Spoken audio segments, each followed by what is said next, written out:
I didn't even check the last video and see how many views we got on it. I know the first one was up to like 60 last time I checked. Let's see.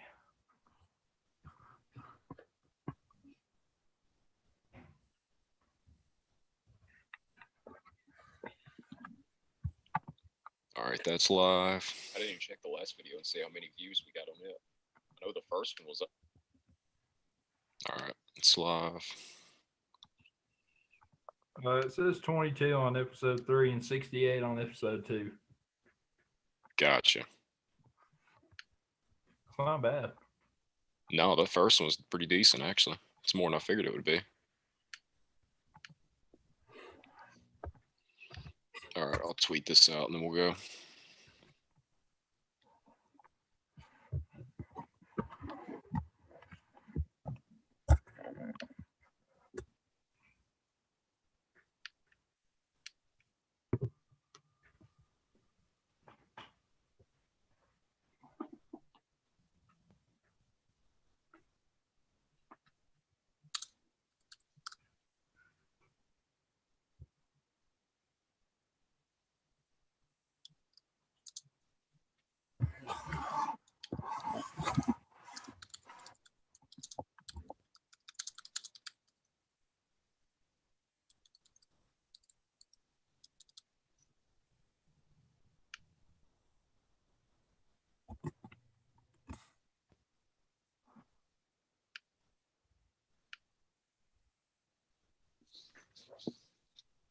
Keenan, did you see on the halftime report where it said somebody scored 50?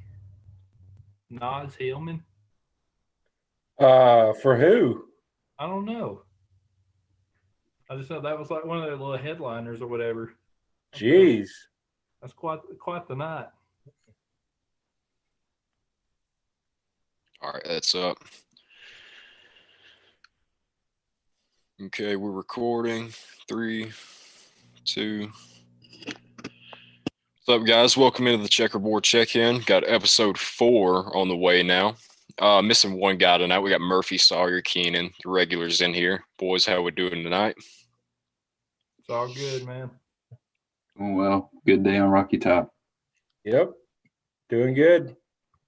Good last 6 hours at least after the last, 48, 72 since September, really. Yeah.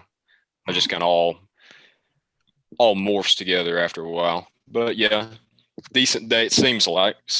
I mean, Danny White. I don't think you could get a better candidate than what we got today. It's hard to argue. At least off first glance, it looks like. Seems But like we've a seen- first choice type of hire. Yeah. I guess we'll start with the basketballs before we get into football because we'll be talking about that for a while. Basketballs, a little, Florida a lot. I mean, I think we saw how important Jaden Springer is to the team. That's not optimal for a freshman to be that big of the offense already, but I mean, there's going a whole season injury free is just it's not going to happen most of the time nowadays. So I think we saw this team does have more flaws than we thought early on, but I mean, I'll get you guys' comments on that. I mean, it's just something you got to overcome. Do we have an update on Springer? I haven't seen anything, which, I mean, he came back in the game after he got hurt originally. So I think they said he tried to go through walkthrough, try to go through warm-ups and just didn't have it. So I'm hoping it's just a sprained ankle, something like that, but don't know. I think, watching that game the other night, it looked like the team wasn't interested in being there whatsoever. I mean, if I'm being bluntly honest, I mean, the lackadaisical effort. Keon Johnson was about the only one trying to do anything, seemed like.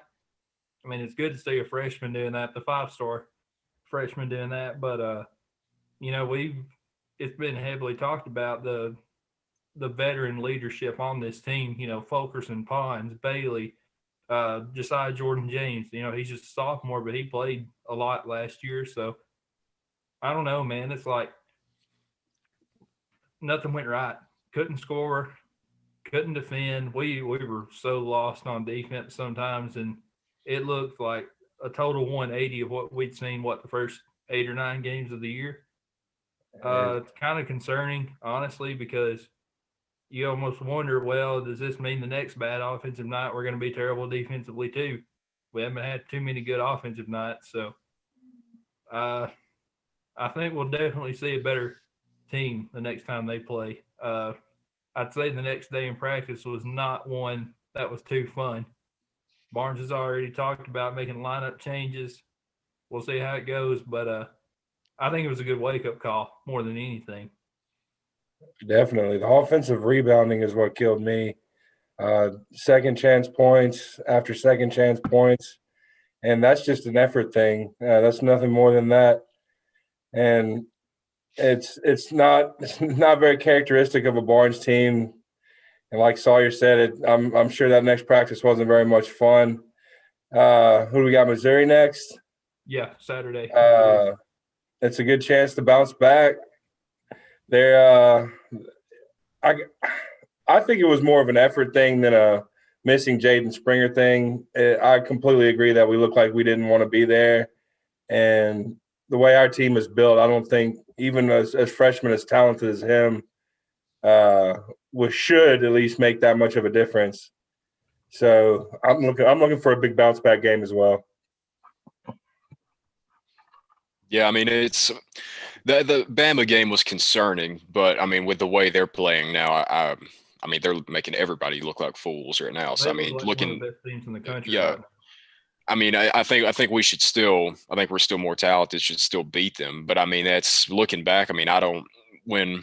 I mean, we're still going to clearly make the tournament. I believe. I mean, I don't think anybody's doubting that so far. But when you look back, I mean, they're always talking about quality wins, quality losses. I mean, I don't think the track that Alabama's on right now, I don't think anybody's going to look at us and really fault us for that loss. I mean, if they keep that up, I think this is our first really bad loss. Yeah, I mean, Alabama, I think outplayed us, but I mean, they're a team like that when they get hot shooting. I mean, it's hard to defend, honestly. I mean, but yeah, I mean, that's kind of what Keenan said too. Sorry, I mean, Springer, that's a decent storyline, I think. But yeah, I mean, the effort was just. I think they went in the game and already thought they had it won. Honestly, I mean, Florida was out. Scotty Lewis, Johnson's been out for a while now. I mean, they're missing. Yeah, missing 4 starters, I think, total. So I mean, I think we went in and kind of thought, why are we here? Which is concerning because I mean, if it's me playing Florida, I mean, I don't care if it's basketball, badminton, underwater basket weaving. I mean, if Florida's the opponent, you should want to embarrass them every time you play. I mean, that's how it should go. So I mean, to me, it's the first really like concerning loss. But I mean, I wouldn't be surprised if you see at least 2 new starters in this next coming up game. Update: Lady Vols up 1 at half, and Gino is yelling at people. So far, so good. Tell me, Gino is in a bad mood. I don't believe that at all. Yeah. Yeah, you said Keon. Keon was the only one that kind of stood out to me. I mean, Devontae Gaines too, and I think I said in our group chat too. I mean, what's going on with our free throw shooting? What is? I mean, it's not even just missing free throws; it's missing them at the worst possible time. I mean, free throws. Yeah, it's something you always preach that can change the outcome of the game, but that's a big moment free throws too. I mean, ones where you hit both of them, you've got all the momentum, and it's like we're consistently just 1 out of 2 every time, no matter who's shooting. Besides maybe Vescovi, he's been pretty solid from the line, but everybody else, I mean, it's just. I think we need a practice of just running sprints, maybe to get us focused back in half the time, and the rest of the time just shoot free throws. I mean, it's just I don't know. It's like there's a lid on a bucket, and there has been all year. Bailey was having a real good year from the free throw line, shooting in the mid to high 80s, and he got fouled on a 3-pointer and hit 1 of 3. So I thought, well, we're in for a long night. He had a He had a rough man. night. I mean, he was 0 for 10 at one point, or missed 10 in a row, something like. I mean, he was Forcing a lot of shots. yeah. That's kind of seemed to be the issue this year with this team. I mean, it's like when things go wrong on the offensive end like that, it's like we're not a 3-point shooting team, and it's like we kind of panic a little bit, which I don't think it's a huge deal. But I mean, when you panic and just get completely out of rhythm, Tennessee hasn't been a 3-point shooting team since my boy Skylar McBee was back. Maybe, I mean, that's the only one that would chuck up threes just regardless of it like that. So I don't know. I mean, that's all I'll talk about basketball. I mean, it was depressing on top of a depressing last couple weeks at least. So we're not a depression podcast. We try to paint the positive light all the time. I mean, the only thing else I've got, we got Lady Vols up 1 right now. If they can pull that out, there's a glimmer of sun today. There's a little bit that would help too. Anytime you beat Gino at anything, that's going to help. That would be massive for Kelly Harper.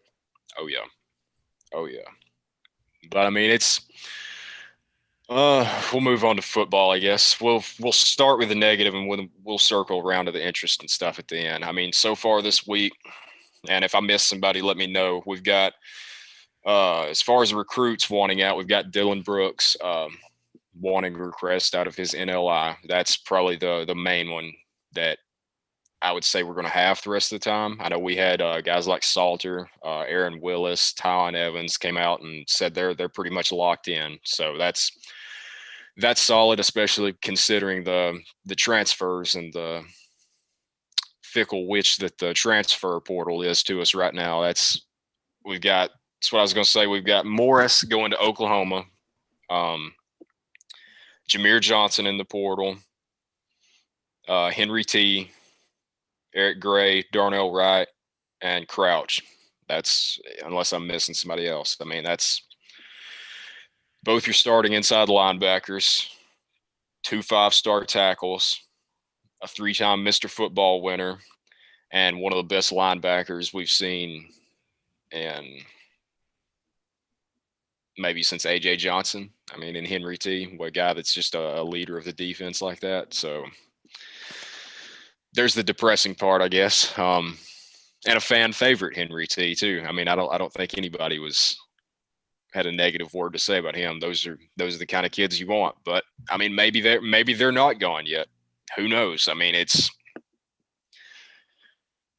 kind of all I had on them. And I feel like everything we're saying is just tying back into what we're going to get into. It's Danny White and a new head coach. I mean, it's what happens in these next, if they're moving quickly, and from what we've heard, hopefully by the end of the weekend, early next week, I mean, Danny White can go from being the most popular man in Tennessee to a king, or he's got the whole fan base in his hand right now. It's up to him on what he's going to do. I'll just get everybody's initial reaction to the hire. I mean, mine was solid. It was like we said before coming on. It was kind of out of left field a little bit for me. Mainly, I'd seen his name once or twice, but it was kind of. I mean, he signed an extension back in March of last year, I believe, or 2019. So it was just kind of one of those things. It's kind of, he'd be nice, but it's not really a realistic option. And then today, I think news leaked around, what was it, 11 o'clock maybe? Yeah.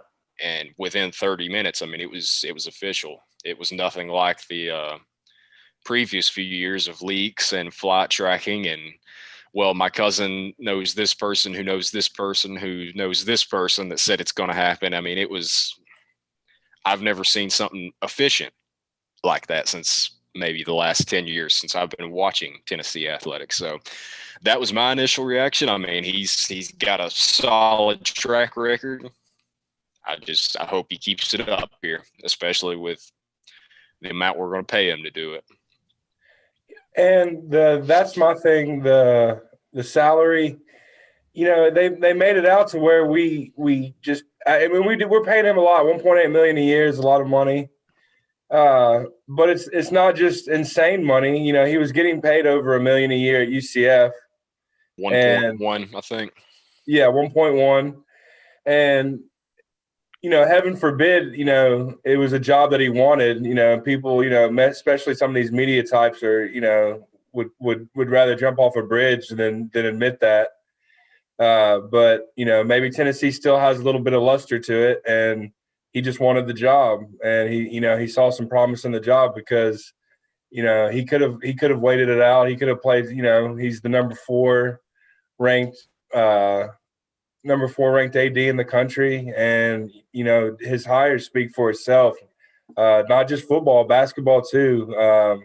Lance Leopold and Nate Oates are great coaches in their own respect. And the guy has an eye for talent. It's obvious. And from, like you said, from the timetables, it looks like this thing's moving quickly. It's not going to be something that's drawn out, and that's refreshing because it's something we haven't seen a lot of lately.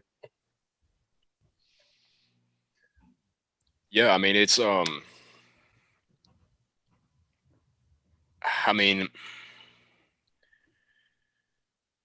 it's the refreshing. I guess that's the best way to describe it. We all kind of, I mean, I know I do. I mean, I want a winning program every year, but if we're just consistently bad like we have been this past decade, I mean, I'd take some drama every year, just about. I mean, just to break up the monotony of 3-7, 5-7 seasons. Just if we're gonna hover around that, just hire a new coach every year, in my opinion. I mean, just give us something to look forward to each year. So I mean, it looks like maybe we finally have some administrators that are committed to actually making a program solid again.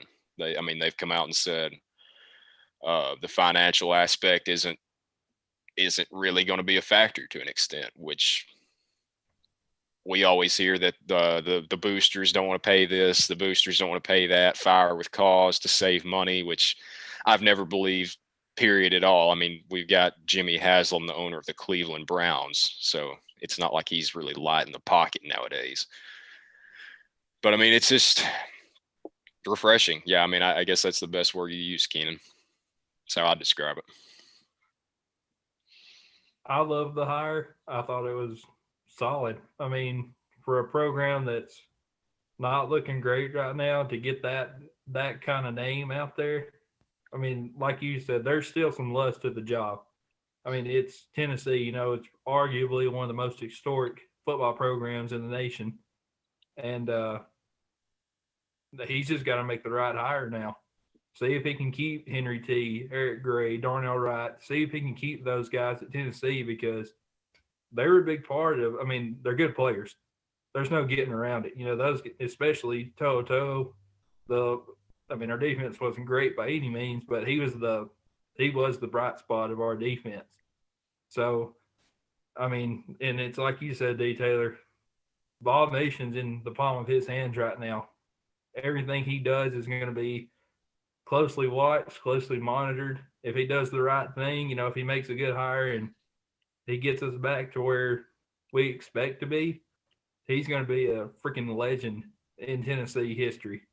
Like, the man might get himself a statue. That's how much Vol Nation will love him if he finds a way to help get this thing turned around. But love the hire. Thought it was really, really solid, really out of left field. I thought we would get what's the Ingram guy's name from UAB? Mark Ingram from UAB.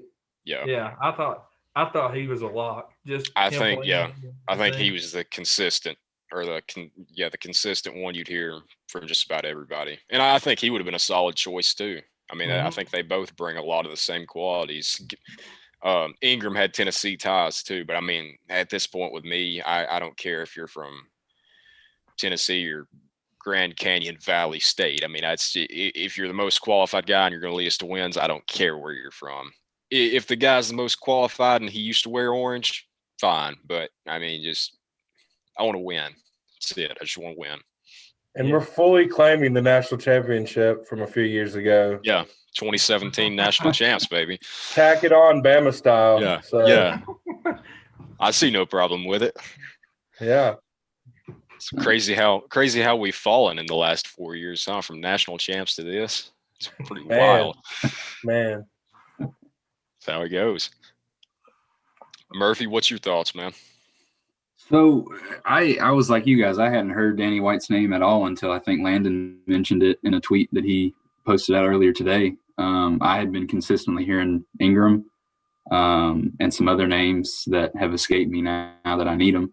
But I really thought Ingram was going to be the guy when you look on Twitter. That seemed to be the person that they were talking about the most. But you go and look at White's track record. You guys have said it. I mean, he's made great hires not only in football but other sports as well.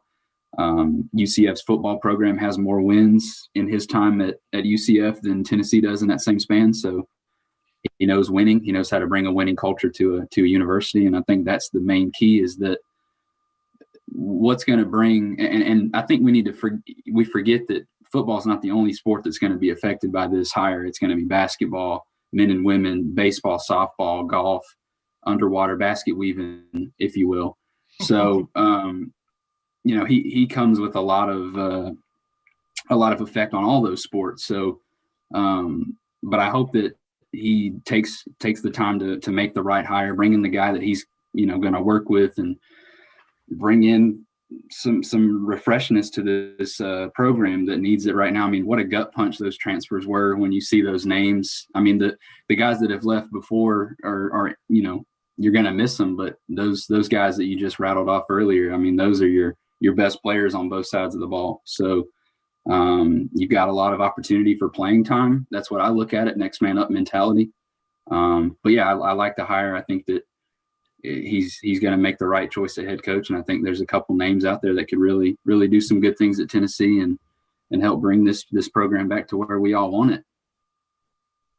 And what you said, bringing a winning culture, that's I'd say there's two main points. That's one you hit on right there. And the second one that just keeps coming back to me is he's consistently done more with less, which the situation we're in right now, I mean, I won't say bottom of the barrel because SEC's never going to be bottom of the barrel. I mean, with the facilities, revenue, potential recruits that will come play for you, even though it's maybe not their best option, it's still the SEC. I mean, the allure that brings. So, yeah, I mean, I'd say that. And we needed somebody that knows how to bring us out of a struggle. That's why, I mean, it was him, Ingram, like we said, bringing back the UAB program.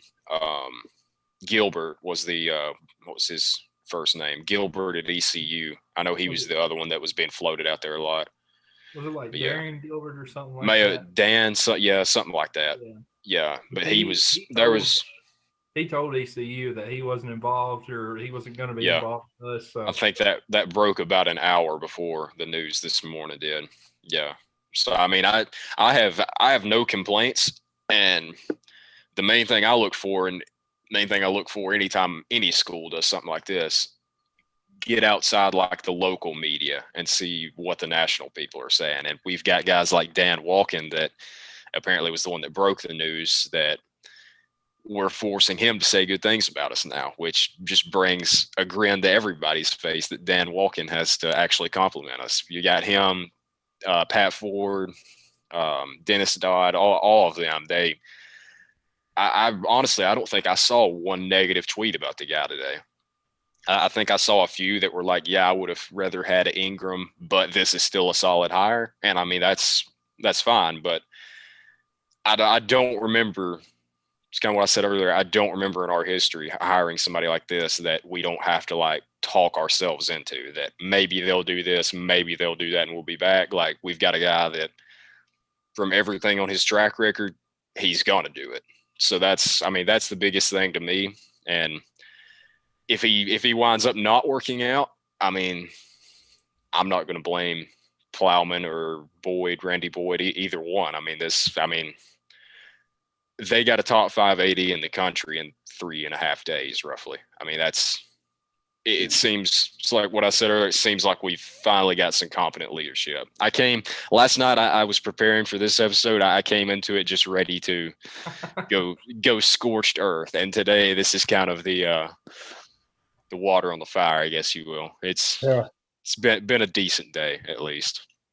me, I mean, at this point, I feel a lot of other Tennessee fans this way. I'm not bought in until we're back. I mean, not close to back, not seeing signs of being back. I'll applaud this hire when he gets proven coach and we're winning consistently again.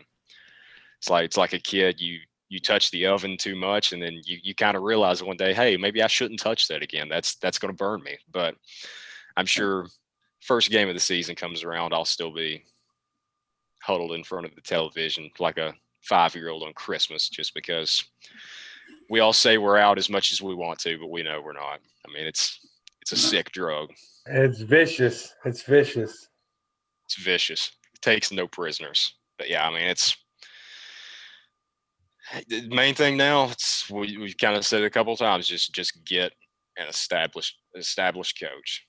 And if he's not established, if he hasn't won big time yet, you better be 100% certain he's going to. And with the hires he's made so far, if he goes that route, I mean, I'm going to trust him. I mean, until he gives me a reason not to, and for the amount we're paying him, like you said, I figured it would be a lot higher than. I mean, it's 1.8, and we're going to have to pay his buyout from everything I've read too. That's 2.5 million up front, I think, but we just got a large savings a few days ago, about 12 million from old Pruitt there. So who knows how much of that we get to keep. That legal battle, I don't think is anywhere from being over, but it's a ray of sun on a dark last few days. I mean, it's a little bit of relief. It's the best way I know how to describe it. And one position group, harping back, I hate to harp back on this, but on all the players that's left is Brandon Johnson's really the only receiver that I've seen that's left. And, maybe that's offset by Austin Pope coming back. With Bailey, maybe you don't have a bad passing game next year. And maybe that's, attractive to a coach that, might potentially like to throw the ball around the field. I'm not mentioning any names, but there might be coaches down near Oxford, Mississippi that likes, these type of things. So you never know.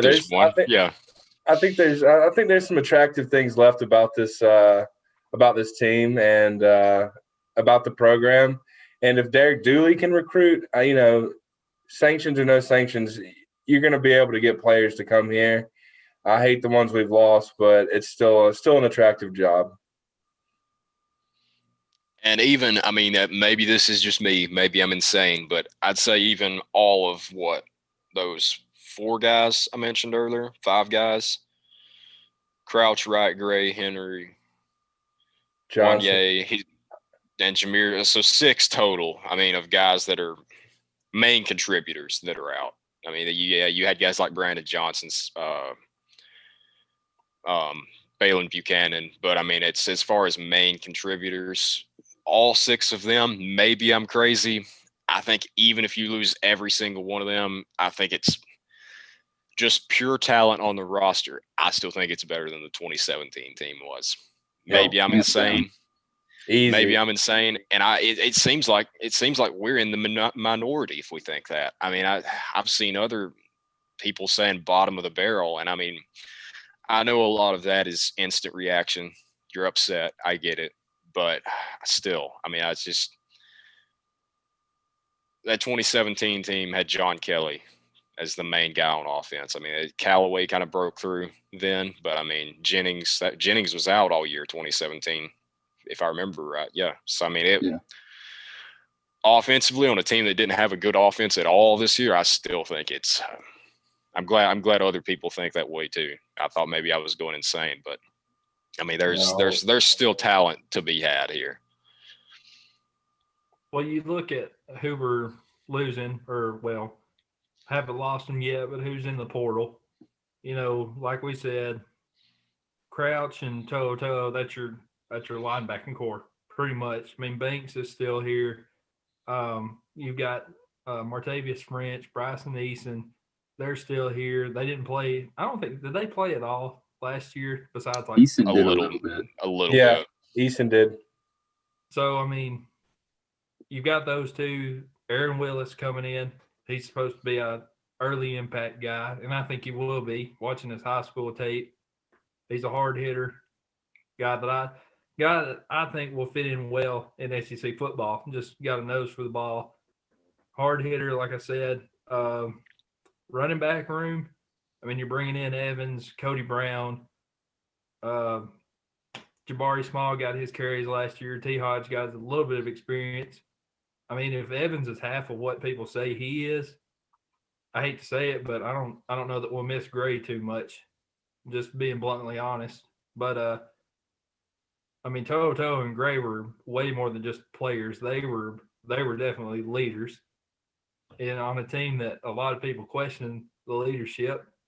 But like you said, it's next man up mentality. It's always got to be that way. When somebody goes down with an injury, when somebody leaves, it's the next guy's got to step up, and that's the way it'll always be. Yeah, and we talked about it in the group chat. I think it was on Twitter.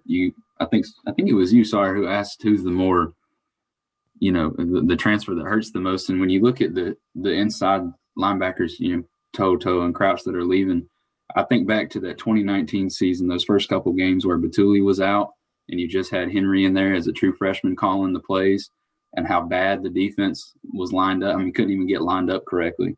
That's what has me worried, is looking at who's there.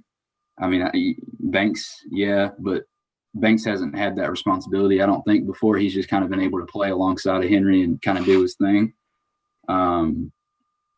I would like to believe that some of those younger guys that you mentioned can step in and take that responsibility and lead the defense, but we just don't know. You haven't seen them do it yet. So I think that's where it's going to hurt you, is you lost that signal caller, your quarterback of the defense.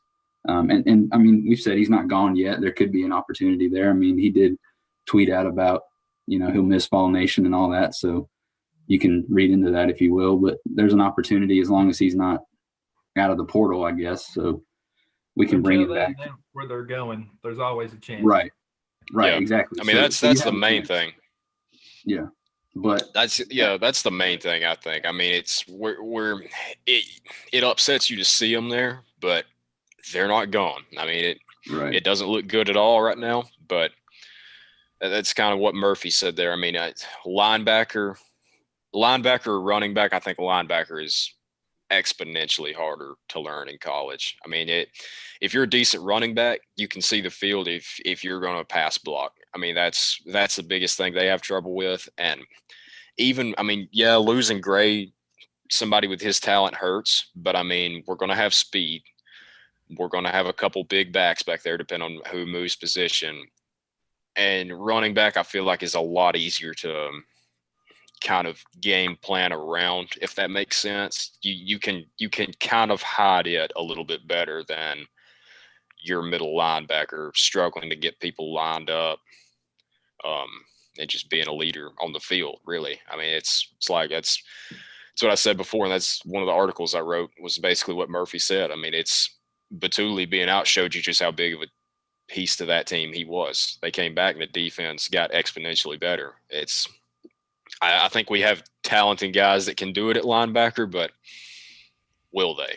Will they be able to learn it in time? And even if they learn it, are they good enough to do it, is the biggest question.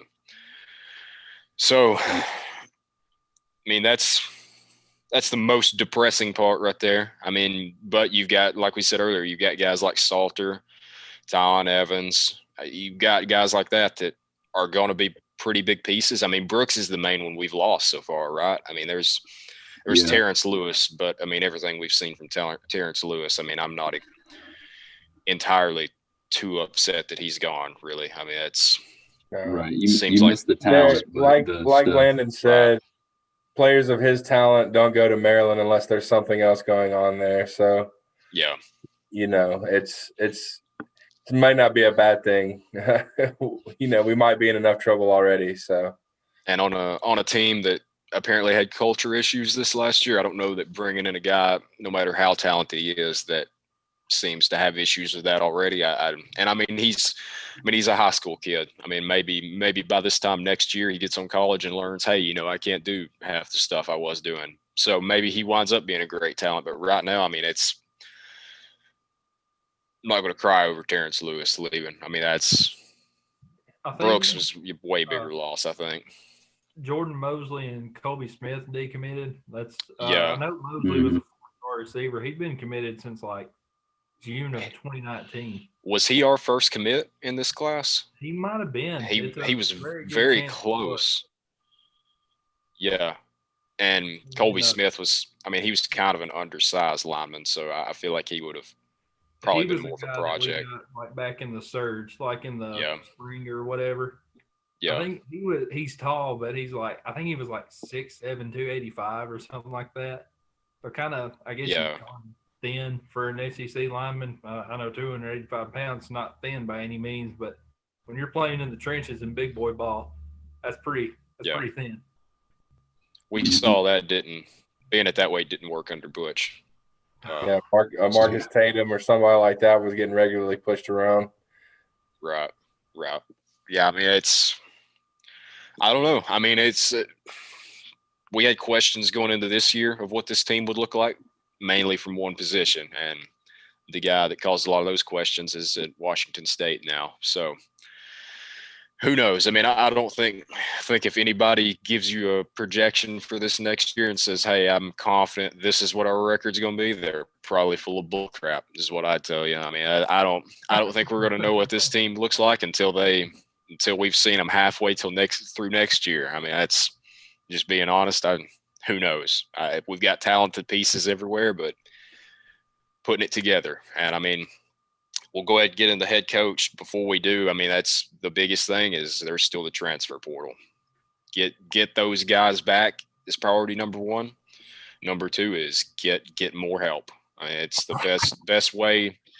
If you're going to lose scholarships, something like that, which we're probably facing, maybe a bowl ban, which we haven't been in a bowl the last couple of years anyway. And most of the bowl game is just the prep work you get in. It's like another spring practice period kind of. I mean, I don't think anybody's just amped about the Valero Alamo Bowl. I mean, I love bowl season, don't get me wrong, but most of that, if you're not in New Year's Six, most of that's the prep. So, but I mean, it's whoever's coming in's got a hard job.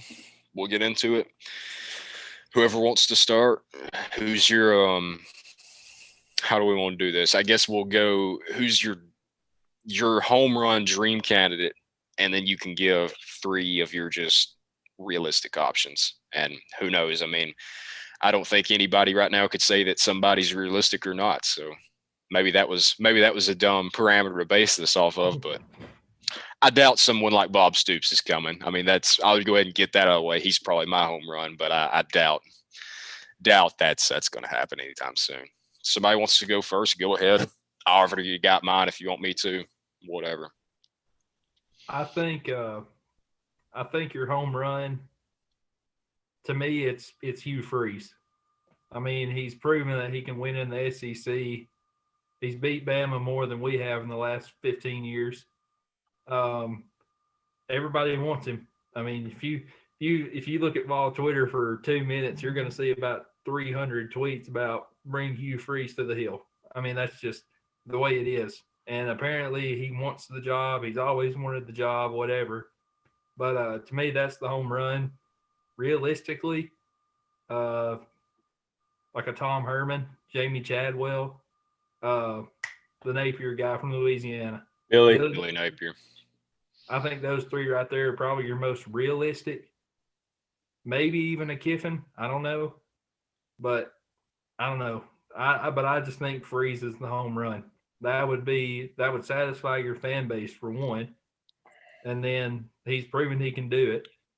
So that's just my thoughts. And Herman didn't have the best tenure at Texas, but he recruited well somehow. I mean, he was top 5 nationally like 3 or 4 years during his time at Texas.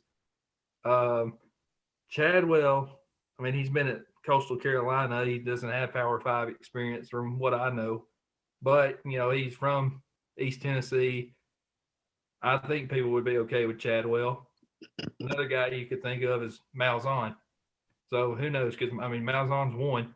Obviously, he should have won a national championship. If we're being honest, they should have beat Florida State in 2013. But yeah, those are just a few that come right to my head. and what I've seen on Twitter. Yeah. If you look at White's track record of hiring coaches, he likes the up and comers. He likes the Scott Frost, the Josh Heupels, the Nate Oates in basketball, stuff like that.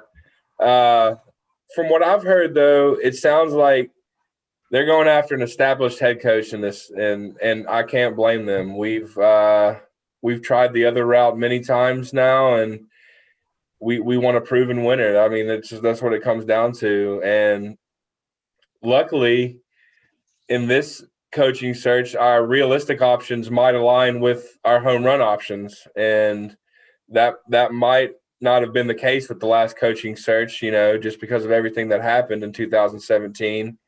But my my home run hire and my realistic hire, I think, align with Kiffin. The man wants to be in Knoxville from, all reports, or at least at the very least misses his time here. And, who can blame him? He might have ended up being better off just staying here to begin with in the first place. So,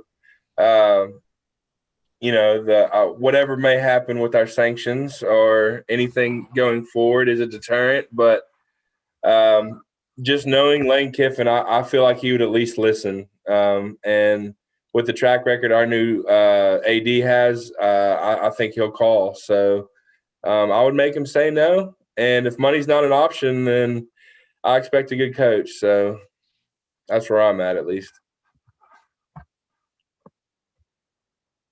I'll go ahead and go. I'll go ahead and get this out of the way. I don't think Hugh Freeze is happening. I would love it in a perfect world. I think that's your home run guy. That's the guy that you've said it already. He's got the proven track record. He's beaten Alabama more times than we have. He can recruit well. He's done well everywhere he's been. But that baggage he comes with, I just don't think that after listening to that press conference that they had about talking about integrity and winning the right way and stuff like that, they're not going to bring in a guy like Hugh Freeze because then they look like hypocrites. So, and I don't think the SEC would even allow that. So I would love Hugh Freeze to come in, but I don't see that as a realistic option. For me, I've got two guys, and we've already talked a lot about Kiffin. I think Kiffin is realistic. I think he's your guy that you need to call first if you're Danny White. Like you said, make him say no. Give him an offer he can't refuse, and if he refuses it, then you move on to your next option. But I think Lane Kiffin has to be phone call number one. Get him to come back to Knoxville. Everything will be full circle. We'll put the space-time continuum back together. Fulmer is retired. Kiffin's back in, and we'll get this thing rolling. But if Kiffin says no, then for me, my other option would be Jamie Chadwell. And I'm apprehensive about going that route. And because we've tried it before, you said it already, Keenan, we've gone the route of getting the unproven, guy that doesn't have Power 5 big time experience, but he's done well at the smaller schools he's at. So let's bring him here and see what he can do with all the resources that Tennessee gives. And it hasn't worked out. So for me, I want an experienced coach who's done it at the top level, the SEC, whatever it is, and a guy that can come in and win, because that's really all it's about. I talked about it earlier, winning culture. That's what Danny White wants to bring. So you call Kiffin. If he says no for some reason, you call Chadwell. After that, I don't know. I don't know where you go from there. Maybe Napier, maybe Malzahn. I don't know how happy fans would be with Gus Malzahn. But yeah, Kiffin then Chadwell for me would be where I would go if I'm Danny White. I think Chadwell fits a lot of what White's past is as far as hiring coaches. It just seems to fit. But from what I'm hearing behind the scenes, they want to go after a proven coach. So we'll see. Yeah, I mean, I think we covered just about everybody that's been thrown out there. Now, I think Murphy saw the same tweet I did about the about its throwback to 2009. We fire Fulmer and hire Kiffin. I've seen that a couple different times now. Yeah, but Yeah. I mean, I mean, yeah, Bob Stoops sounds stupid to a lot of people. Me, if money's truly not a factor, if that's real, I go to Bob Stoops' house with an open checkbook and say, hey, write down whatever you want to. And I mean, I think a lot of this is going to depend on, which I don't think anybody's really talked about it yet, is how long is the AD's contract? How long is White going to be here for? What did we lock him up on? Because I mean, I doubt it's a 10-year deal. But Randy Boyd's statement that he came out with was something about it. It wasn't the decade of the Vols. It was the best decade of Tennessee athletics, something like that. So that kind of makes me think, how long have we hired this guy for? If he's this solid, I hope we locked him up something long term like that. But yeah, I mean, I think we covered just about everybody. I would love Freeze, but I'm like Murphy. I don't. I think within the last 3 days, now it's not saying much.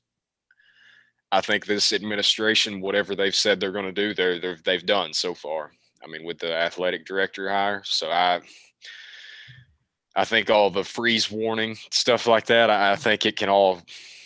I'll never say it's put to rest, because I think on our last show I said I didn't think there was any way Pruitt was gone now, because why would you wait this long? And then from the time we were all gathered together last Thursday, we're now in a new athletic director and hopefully a coach by the end of this weekend. So, I mean, you never say never.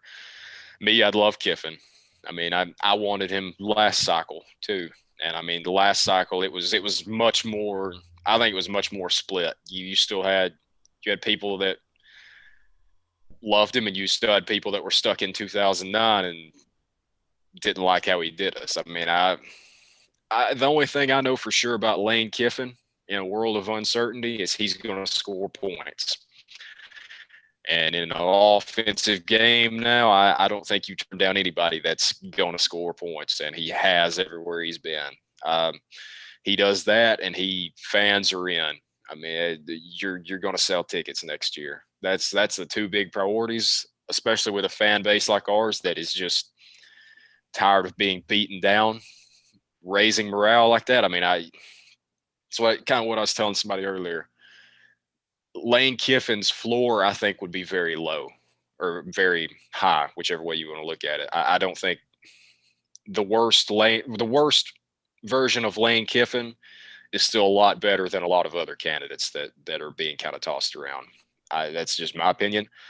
And some people are saying, well, how do you know he's not going to leave after 1 year again? I mean, you don't know that, but can it get worse? I mean, I hate to say, can it get worse over the last few days with what's happened? But I mean, I don't think you can go much lower. I mean, he leaves after 1 year. Well, we're doing this all again next year. What's 1 year compared to doing it 3 years? At least then. At least he's gone, and you're not being put through it for another 2 years. So Lane Kiffin's there. I mean, Chadwell, I'm very split on him. I think he could be a rising star.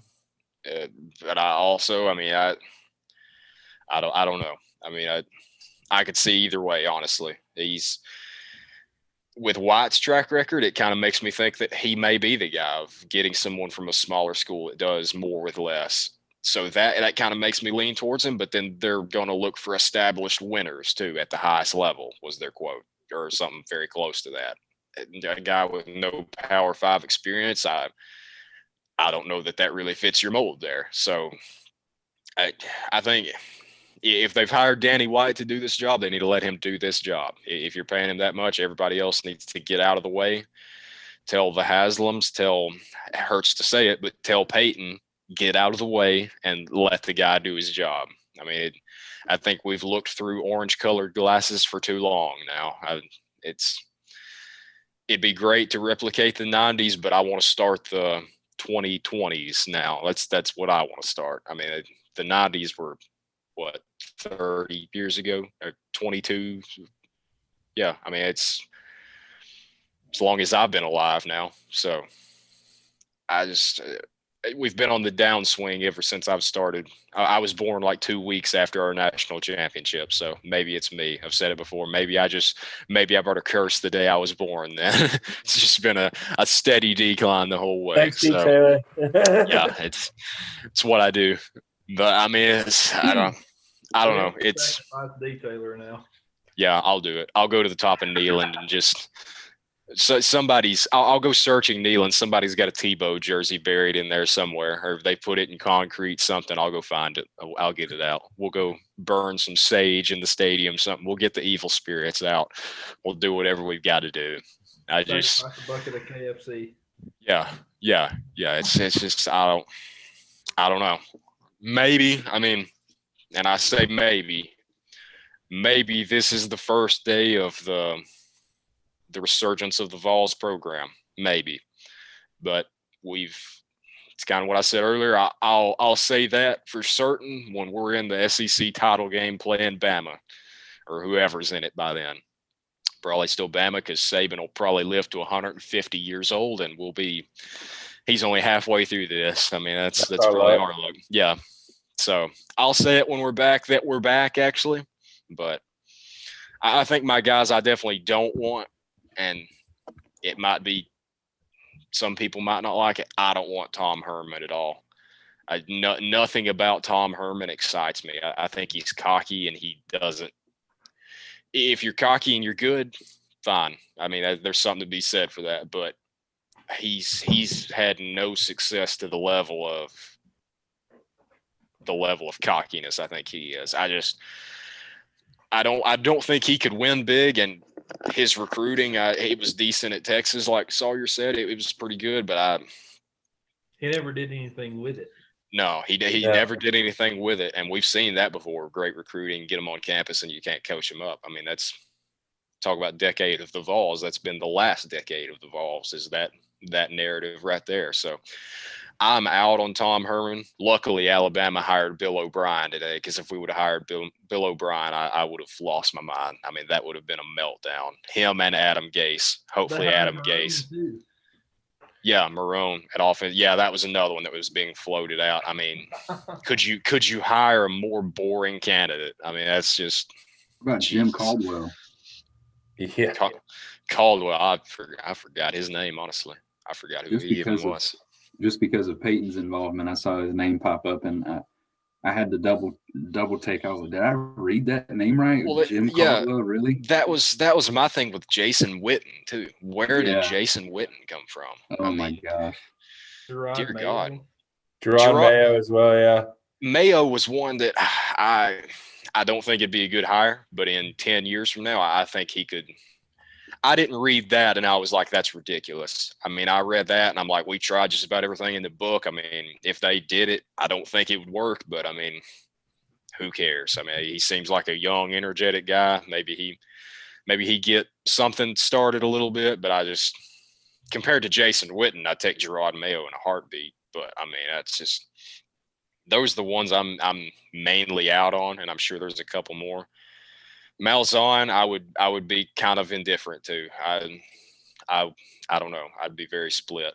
I could see him doing well, but I don't know. I think that's the main ones that's been floated out. Yeah, I'd be surprised if it's somebody that's not a current head coach, just with our track record. Chadwell, Napier, Kiffin, somebody that's on an upward trajectory and has a current team that he's won with. So I'd be surprised if it was someone who wasn't a current head coach. Lady Vols up 1 shooting free throws with 8:40 to go.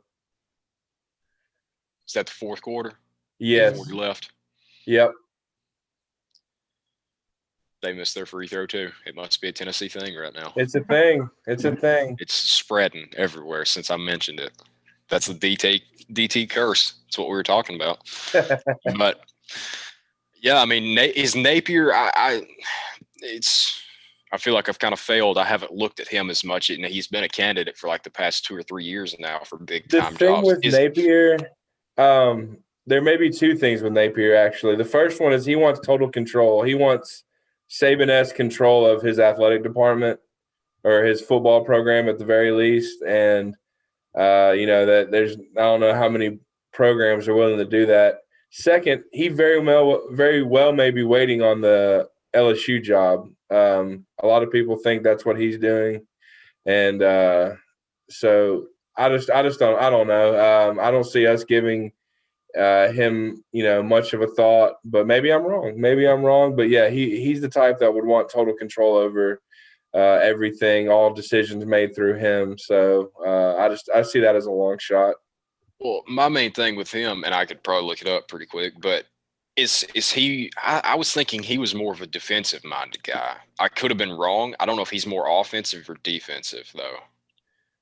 I don't know off the top of my head. If he's more defensive minded, I would doubt just based off White's track record. I would doubt that's the higher then. But I don't know. I don't remember what his role was when he was at Alabama. Right. So I wouldn't hate him, but in a game that's moving so far towards the offense side now, I don't want a defensive guy. If Nick Saban has realized that it's an offensive powered game now, and Saban defenses aren't anything what they used to be, I think that's a pretty good sign that everybody should probably be moving that way. Tied ball game now. It's been a good game. At least we're competitive with UConn. Uh-huh. Their best good sign. player has not played very well at all. But yeah, well, I say their best player. They have a girl averaging I think it said 18 and a half a game or something. And she's 1 for 12, 2 for 12 from the field tonight. Is that Paige Buchers? Yeah. She was supposed to be the next coming. Yeah, I remember seeing her clips from high school. Yeah, it's. Do we think that with a new head coaching hire that Kevin Steele will stick around and or any of the other guys? It's what I was going to get into next. I saw where it broke today, and I think it was Jimmy Hyams. So who knows? Who knows? Old Gumbo Jimmy. What? He's probably been talking to Jeff Brom here lately. So I know he tweeted out that T. Martin had a verbal agreement with Philip Fulmer on a 2-year extension. Now, I don't know what. I wouldn't think a verbal agreement holds much credence nowadays, but maybe I'm wrong. But last time I checked, Philip Fulmer's gone now. So my main thing is what Murphy got into. That's what I was about to bring up is I think and I hope this probably seals the deal on Kevin Steele being your interim coach next year. I thought that would have been program suicide anyway, to have a guy as an interim for 1 year, especially when you've got the 2022 class coming up that not only is rich in Tennessee, but is rich all over the place. It's supposed to be one of the better classes we've seen in the last few years. And you've got guys right here in your backyard that are, if they get half the coaching they're supposed to, they'll be studs. So rolling with Walter Nolan, Ty Simpson. If you still don't have a quarterback by then, God forbid, but if you don't, he looks like the real deal. It's Ty Simpson especially. We see him in Tennessee merch all the time. I don't think he's really trying to hide where if we're in the situation we need to be in, that's probably where he's going to go. That's from everything I've seen. So I think Kevin Steele would have been a preposterously dumb move for 1 year, but at Tennessee, that's kind of become the norm for the last few years. So I don't. Hopefully, that puts all this to bed. I would be very unlikely. I think that he's your interim coach next year. Does that mean he stays on staff? I think that. Yeah. I would be very interested in him as a defensive coordinator, though. He makes too much sense as a defensive coordinator. Not to at least give him, kick his tires on that, because with his ties to the South and his recruiting ties and just his acumen, it would make too much sense not to at least try him out at defensive coordinator. It obviously depends on, who's hired and what they want to bring in, when they get here. But I wouldn't mind Kevin Steele as a defensive coordinator at all. Especially if he can get Rodney Garner to come with him. That's what I was going to say. Yeah. For your linebackers coach. Yeah, and Kevin Simon. So that's another thing we've been through. There was apparently a hiring freeze. Then Garner and Simon were the talk of, what was that, 2 days ago? When it was 2 days I think it was 2 days ago that they were the talk of. It was pretty much agreed upon they were going to be here, and it was just waiting for somebody to grab a pen then. But now it's I don't know. Like you said, it's going to depend who the head coach is. I mean, if it's an offensive minded guy, I think you look at him and say, hey, maybe we've already got a defensive staff in place for you here. I mean, I don't think it'd be the worst thing in the world, but I think if we hire a guy that wants to bring in his own staff and has no interest in steel, then I'd say you let him go somewhere else then.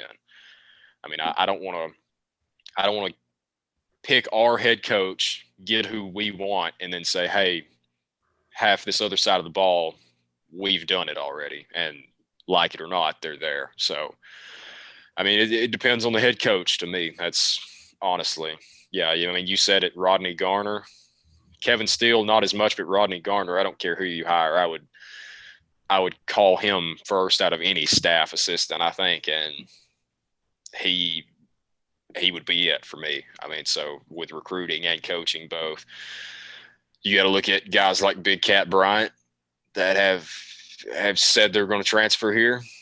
Don't know now, especially with Felton being gone at linebackers. So I don't know. I mean, there's a lot to talk about, but at the same time, it's kind of wait and see. I mean, the next few days, from what we've heard so far, from what we've talked about, hopefully by beginning of next week, you've got a coach in place, and maybe maybe by the time we meet next week, we've got a kind of set in stone coaching staff and potentially roster by then.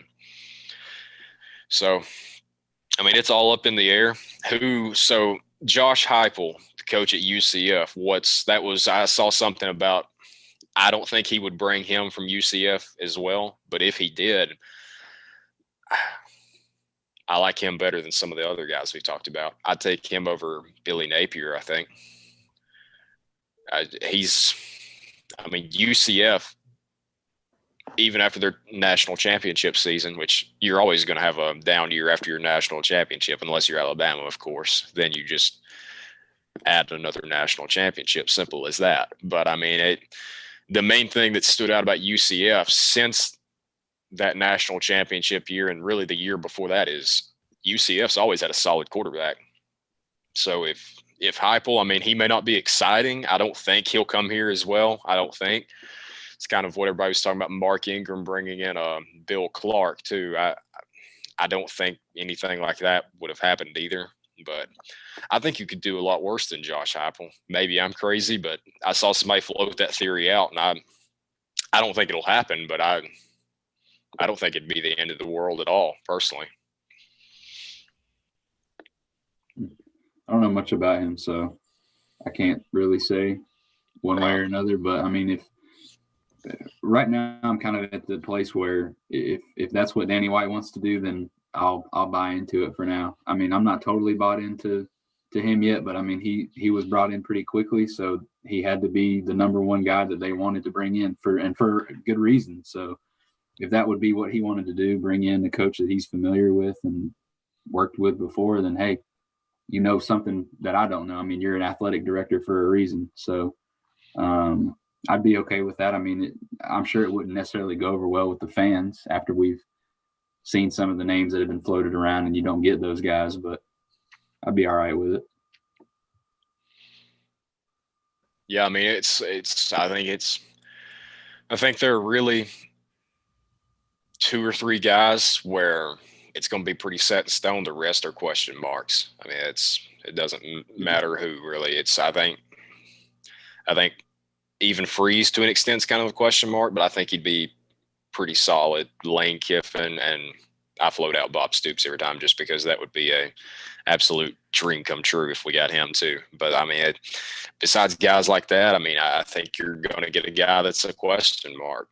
So yeah. If anybody tells you one way or another, it's kind of what I said earlier. If they know he's going to be solid or not, I mean, I think they're lying to you. We're not going to know. Guess. Yeah. It's a guess that you can say you already know, but we've heard a lot of guesses over the last few years that we're apparently set in stone. This guy's going to do it. This guy's going to do it. This guy doesn't have what it takes. So I mean, it's like I said to start off. It's wait and see for me personally. I think just get somebody that's going to be. I don't think you go after a guy just purely to boost fan morale, but it definitely helps. I mean, you don't want to make your first hire as somebody that the fans are already complaining about, which, I mean, I don't care. You could hire Nick Saban tomorrow and you're going to have some Vol Facebook moron that doesn't like him because he coached Alabama. Well, I mean, he could join the dark side with Darth Vader, and I don't care as long as we're winning football games. It's exactly. I don't know. I mean, there's a lot of question marks on Rocky Top. That's for sure. And there's going to be, there's always question marks. It's just what kind of questions are we asking? It's who's our quarterback, who's our coach, who's our athletic director. Just the basics. Is there cash in McDonald's bags along with some McNuggets? I mean, it's never ending, man.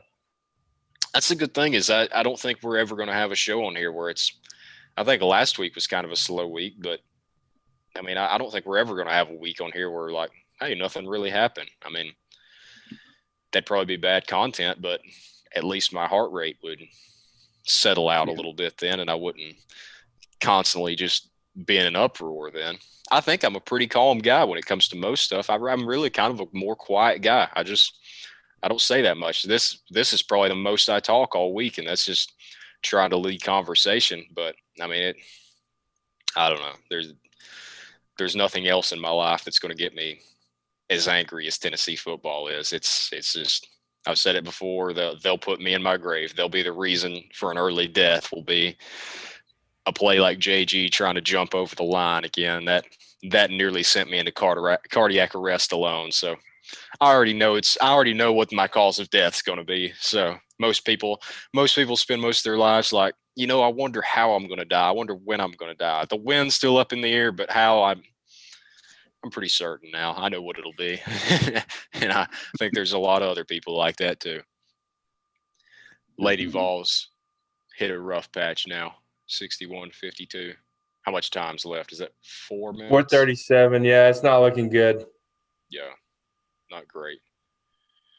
Still, I mean, a close loss, though. We're tired of moral victories at Tennessee, but I mean, that's not – I don't think anybody's going to knock on you for losing this one. And there's a deep three, so it's not over yet. I don't know how you guys feel, but I think looking for an offensive-minded coach now is fun rather than looking at the defensive guys, because you look at the way that college football is going. I think somebody mentioned it talking about Kiffin. He scores points. That's what you got to do to win games at the end of the day, is score more points than the team you're playing. So if you bring in a coach like a Kiffin or a Chadwell who's got that offense down, that they know they ran it everywhere they're at, they're going to do it, and it has success.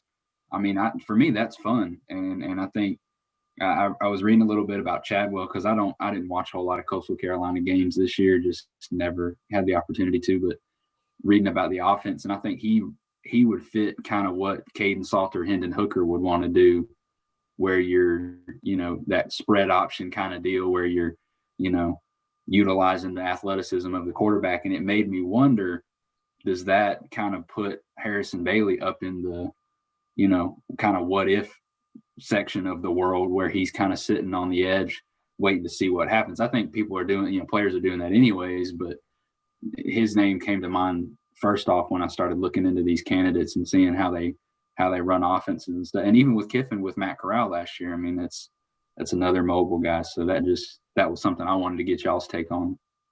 Yeah.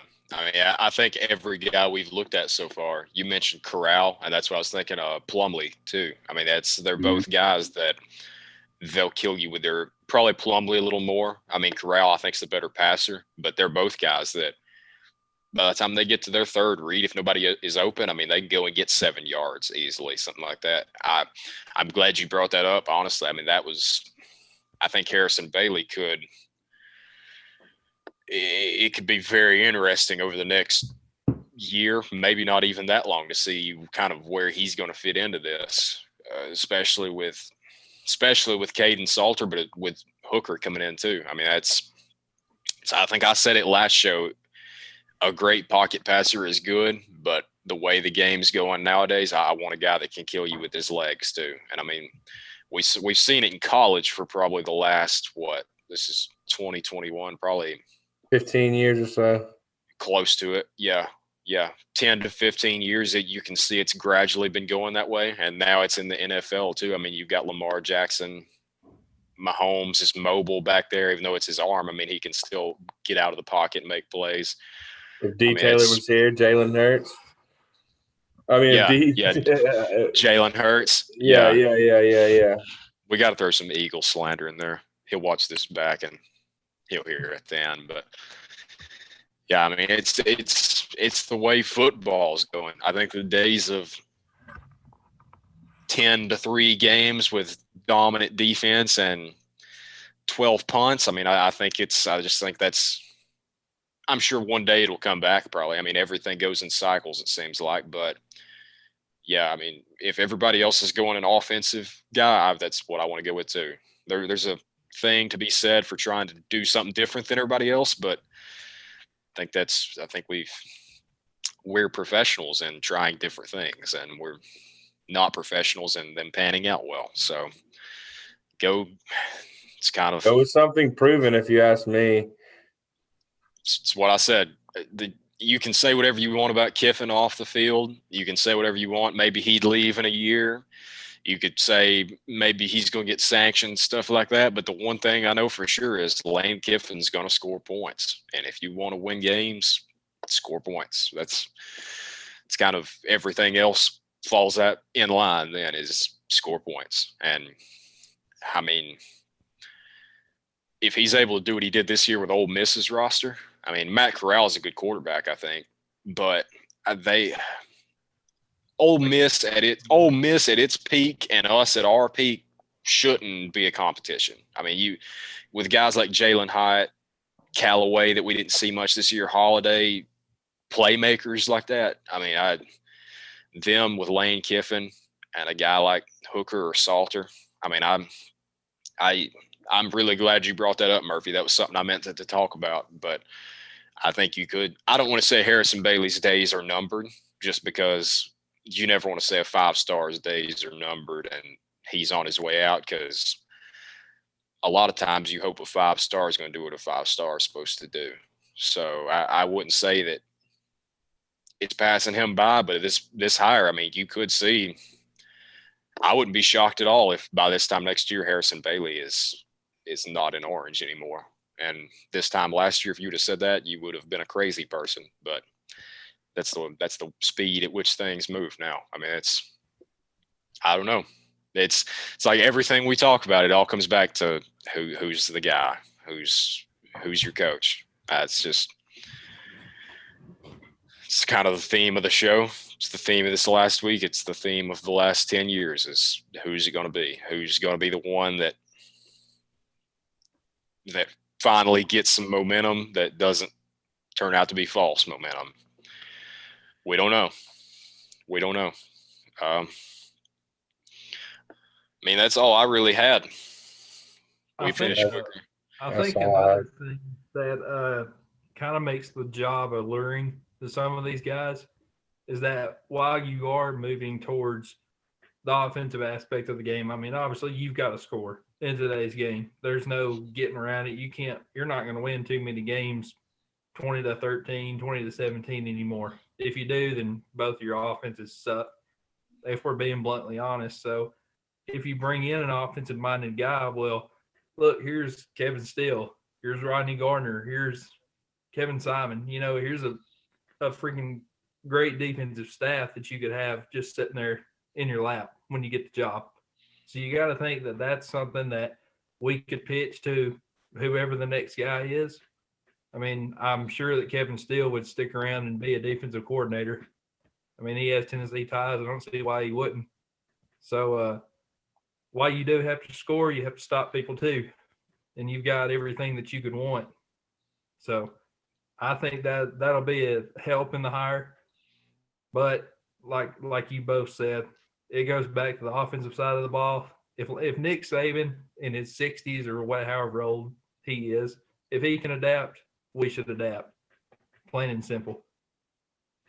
Agreed. Makes you wonder if a guy with SEC ties that's familiar with the SEC, that knows how good of a defensive coordinator Kevin Steele is and knows what Rodney Gardner's value is, it makes you wonder if there's a guy, kind of like Keenan said, that's down in Oxford right now that already has prior knowledge to that might want to keep him on staff. I mean, I don't know how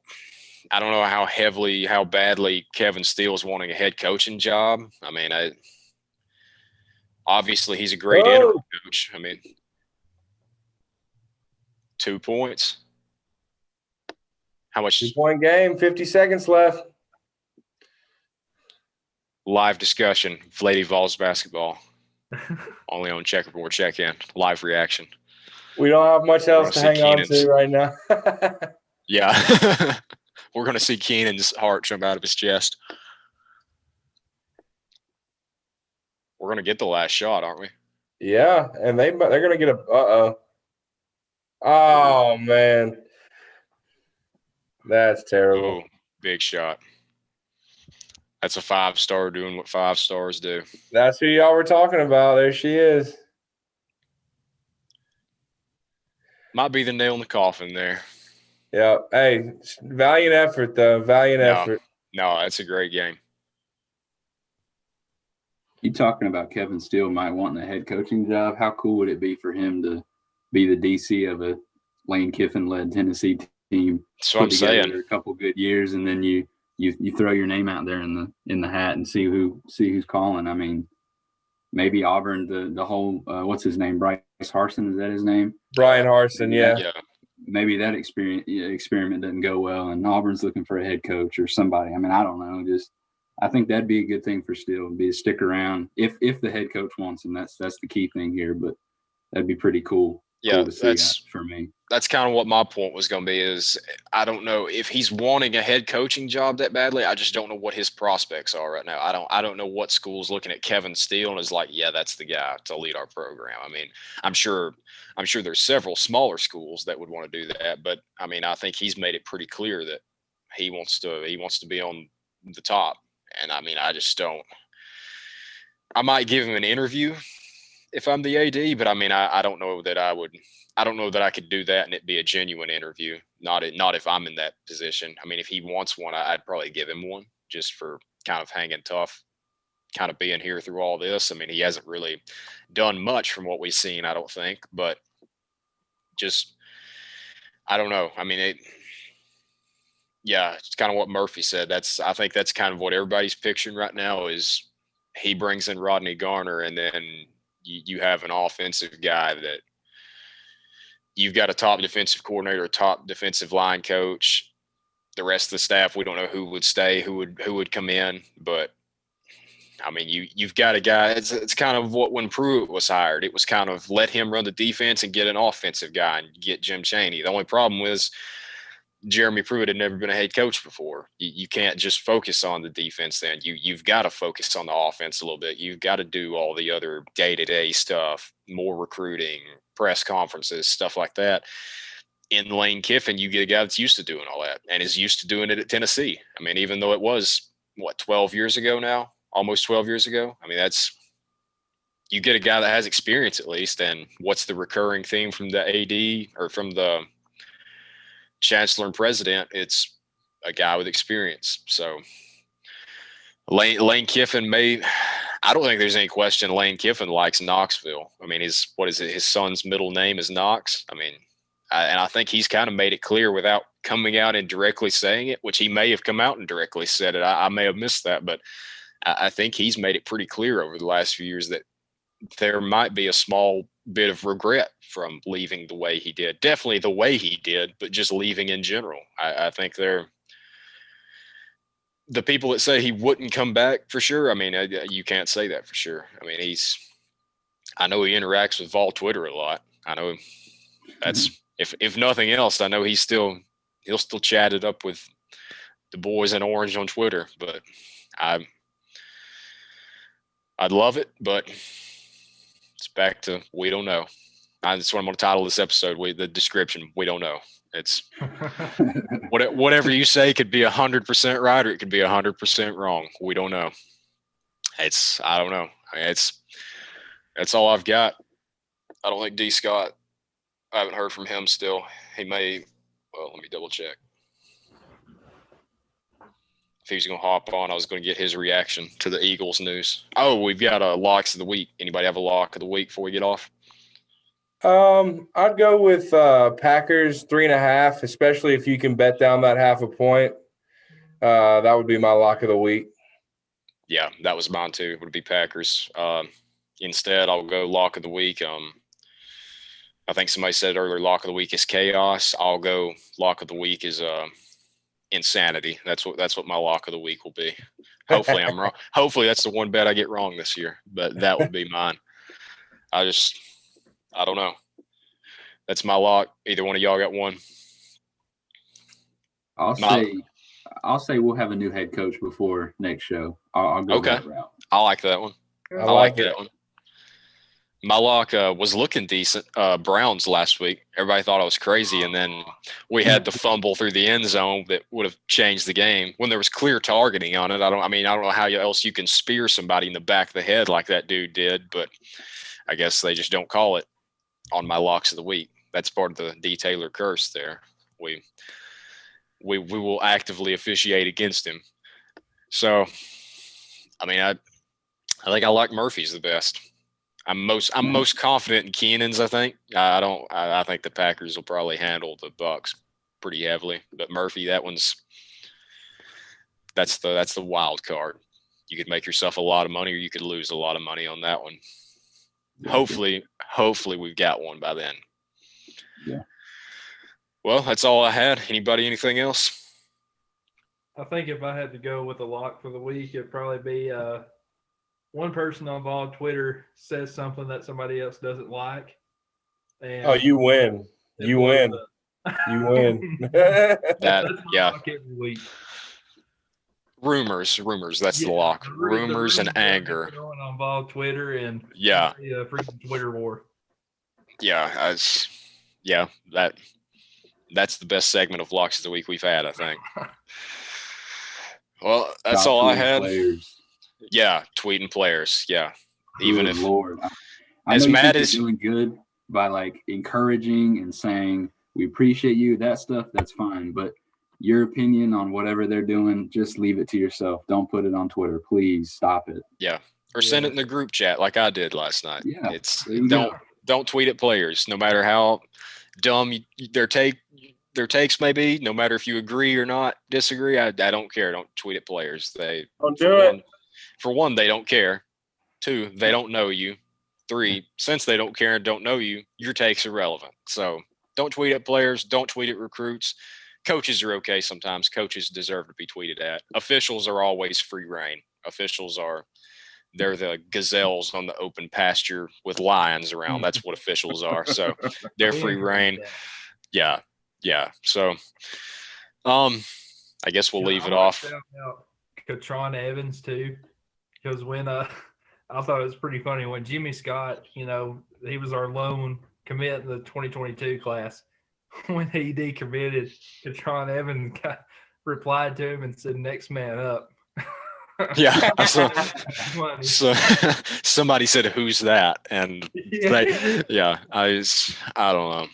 And Jimmy Scott tweeted back at him with like some clown faces, but I was like, bro, he kind of just made you look like the clown. Yeah, I mean, it's who knows? I mean, maybe Katron will see this. He'll give us a follow. Yeah. Any Vol recruit, go ahead and follow us. We'll try to get you on the show sometimes. We'll take anybody. Yeah, we've got one response so far. We'll see where that goes. Maybe by next week, maybe the week after. All depends on the coaching. I won't say that player's name just because one, even if they did agree, we got to get them on first. Second off, I don't want to do it without a head coach in place just because I don't want to get someone on here and be like, hey, so what's your thoughts on all the chaos right now? I mean, you're not going to get any good answers from that. That can only turn out negatively for the player. It may be good for us, good ratings, but that can only – there's no good that can come out from a player. And all we need from the players right now is winning football. I could care. Yes, sir. They could destroy Twitter tomorrow, but win football games. I don't care. So we'll leave it off. Be nice on Twitter for most people. Don't tweet at recruits. That's Checkerboard Check-In number 4. Thanks for checking in with us, guys. Y'all have a good one. And Coaching Search 2021 will hopefully updates by next episode. Boys, y'all have a good one. Y'all take it easy, guys. Peace. See you, boys.